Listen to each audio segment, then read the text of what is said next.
Hey, I'm Jay. I want to find out more about these sacred artifacts, and these are my vinyl friends. On this channel, I'm going to take deep dives on some records that I know and love, and some records that I'm experiencing for just the first time.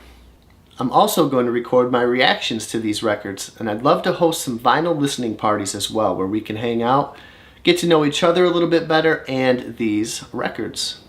On this episode, we're going to get to know the Kinks' self-titled debut. It was released on October 2nd, 1964 in the UK by Pi Records, and the copy I own is the original US copy released in November 1964 by Reprise Records. This US copy omits 3 tracks and is titled, You Really Got Me. The 3 tracks omitted off the US release are I Took My Baby Home, I'm a Lover Not a Fighter, and Revenge. Kinks, or You Really Got Me, was recorded off and on in January and July, mid-August to September 64, in London studios of Pi and IBC. This great record right here falls into the genres of proto-punk, R&B, rock and roll, and pop, which I want to explore much more. It runs 32 minutes and 54 seconds.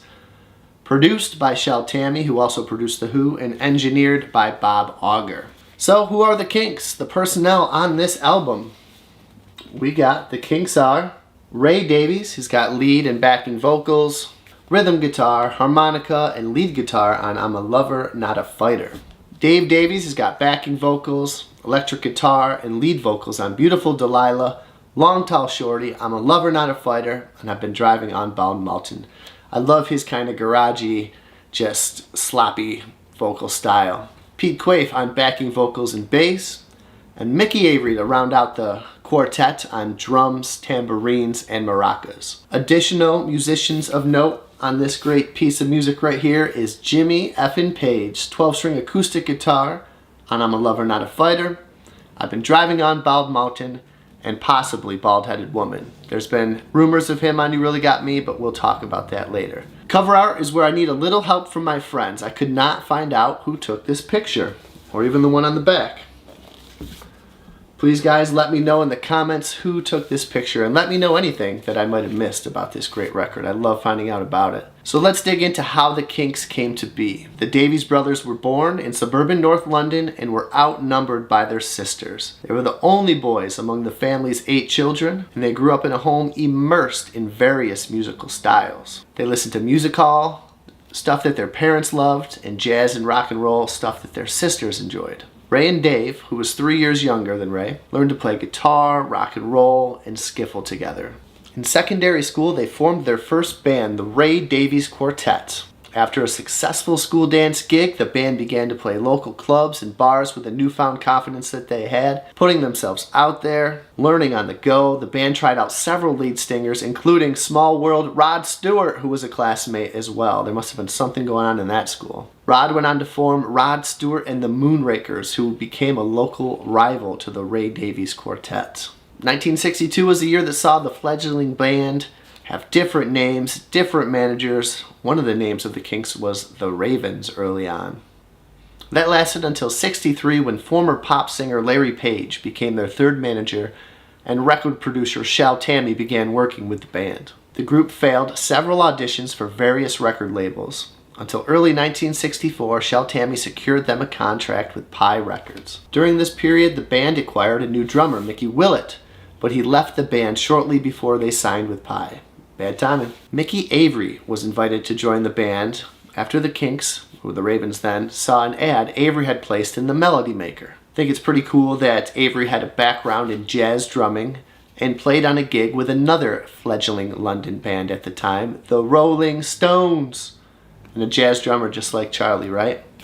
So how did the Kinks settle on their band name? They needed and decided on a new name, which of course became the Kinks. Several explanations of the band's name's origin has been offered. Writer John Savage said they needed a gimmick, some sort of edge to get the attention. What is going to make them stand out? Well, here it was. Kinkiness. Something new, something naughty, but just on the borderline of acceptability, of course, back then. In adopting Kinks as their name at that time, they were participating in a time-honored pop ritual. Fame through outrage. Manager Robert Wace's side of the story goes like this. He thought the group were rather fun, and if my memory is correct, he came up with the name just as an idea, as a good way of getting publicity. Kinks must have been quite the word back in the early 60s. We went to the band name and they were completely horrified.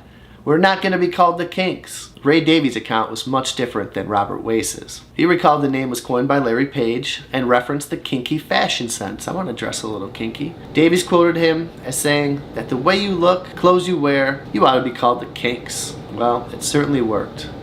But of course, Ray stated, I've never really liked the name. So now let's dig into this sick track listing on this album. Number 1, Beautiful Delilah, a Chuck Berry cover, originally released in 1957 on his debut album, After School Session. I need that album. I gotta get it in its original early mono state. Delia symbolizes beauty, allure, and desire. In the song, the singer is captivated by her charms and expresses fascination and longing for her. Dave Davies on lead vocals, kicking off the album with a bang. So Mystifying, track 2. A Ray Davies original, the first one. The first Ray Davies lead vocal with Beatle-like harmonies. And it's got a similar chord sequence and tempo to It's All Over Now by those British bad boys, the Rolling Stones. Session drummer Bobby Graham plays on the track. So Mystifying. The Kinks' usual drummer, Mickey Avery, who we know, was demoted because Shel Tammy said he was too inexperienced. This really reminded me of the Pete Best and Ringo Starr situation on Love Me Do.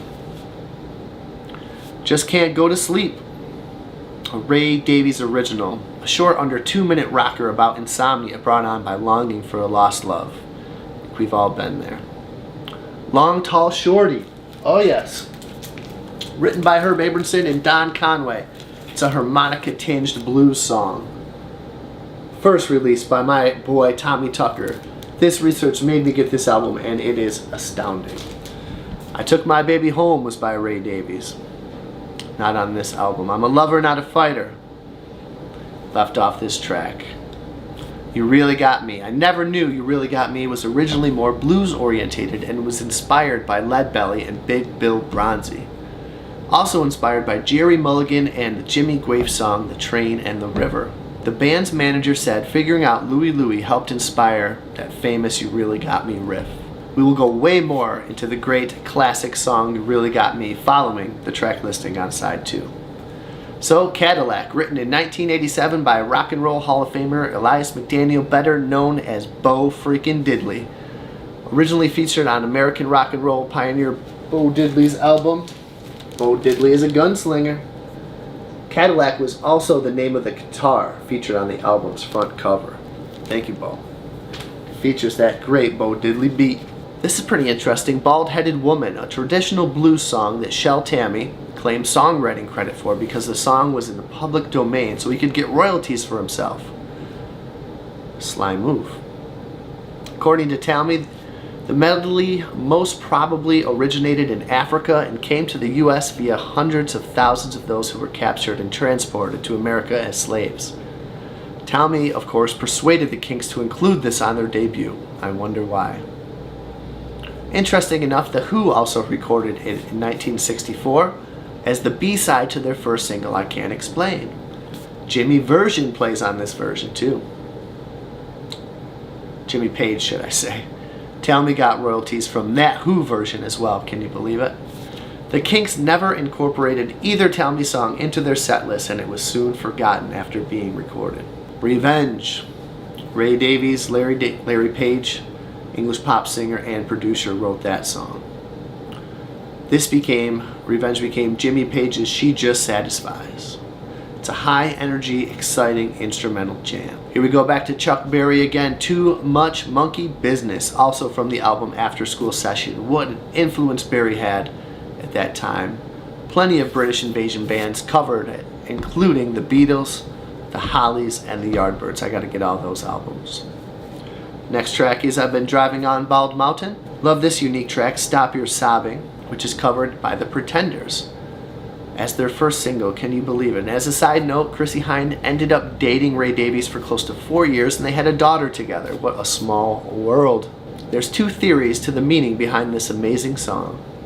First, that it was written by Ray about a former girlfriend who, fearing that fame would change him, broke down in tears about hearing about how popular Ray and the band had become.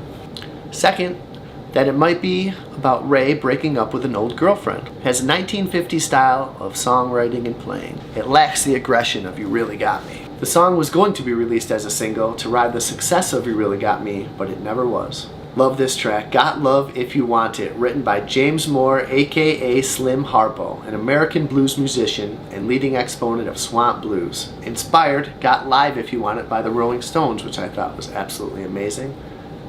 So let's talk about You Really Got Me. What a classic. It's been rumored that Led Zeppelin guitarist Jimmy Page had performed the song solo, but that myth has since been proven false. You Really Got Me is built around heavy power chords that influenced heavy metal and later punk rock musicians. Davies described the lyrics as a love song for street kids. Pretty cool. It's so crazy that this monster guitar song was created on piano in the front room of the Davies home as a laid-back number. Weird how songs evolve. The inspiration for this song came in Ray's college days playing the Dave Hunt Band when he saw an attractive girl on the dance floor, saying she really got him going. That makes sense. So the recording of You Really Got Me. The demo was bluesy. The first studio version was slower. Davies didn't like that Shel Tammy smothered the track in reverb, burying that amazing lead guitar. Tammy said of the track, when I first heard it, I said, shit, it doesn't matter what you do with this. It's a #1 song. It could have been done in waltz time and it would have been a hit. So at this point the Kinks had no pull due to their first 2 failed singles. Pye would not let them redo the track. I think it's pretty cool that the band refused to perform or promote the single. Amazing that they were adamant on behalf of the life-changing, career-making song.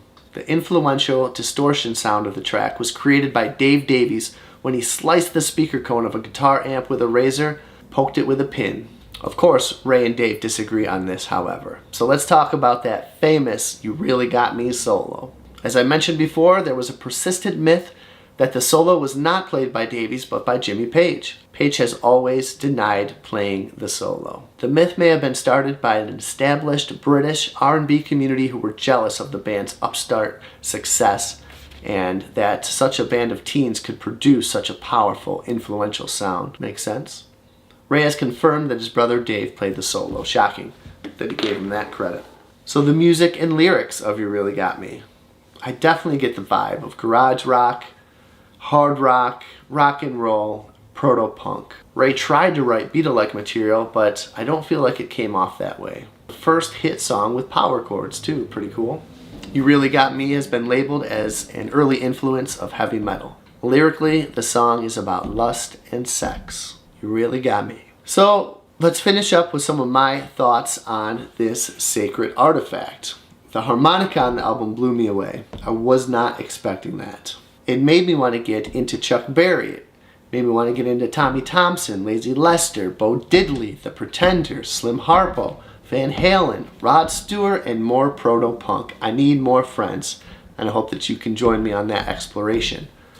The beautiful Delilah album opener really sets the tone. It's a sloppy, almost rabid vocal that gives off a garage band and proto-punk vibes. So mystifying, has an approachable lyrics and a really cool vibe due to the vocal. The Kinks sound like a different band with their own material.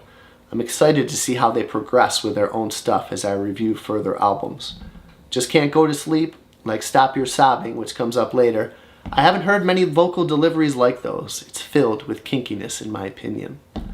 Long Tall Shorty. These R&B covers sound so different. It's cool that they sound like another band, different than the Beatles and Stones with their R&B covers. Rougher to me. You Really Got Me. Side 1 closer. A godlike, cosmic, landmark riff that will be eternally powerful. Oh yes. Side 2 Cadillac. A good song and I learned about my boy Bo and his guitar's name. Bald-headed woman. Good. Weird. Not great. Possibly filler. Too Much Monkey Business reminds me of Subterranean Homesick Blues, which I'm sure influenced Dylan at the time. Driving on Bald Mountain, blah, garagey, cool. Stop Your Sobbing. This sounds unique to me, different than the R&B covers. A nice change of pace. Got Love If You Want It. Damn, I need this album. Gives me goosebumps. My second favorite track.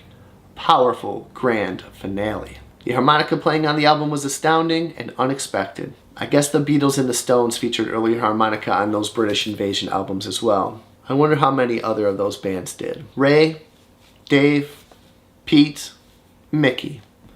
You really got me. And thank you for being my vinyl friends. Thank you guys for joining me on this debut episode of Vinyl Friends. I hope this video brings me at least one new friend, and hope it brings me to you as well. So I'll talk to you on the next video. Vinyl shall set you free.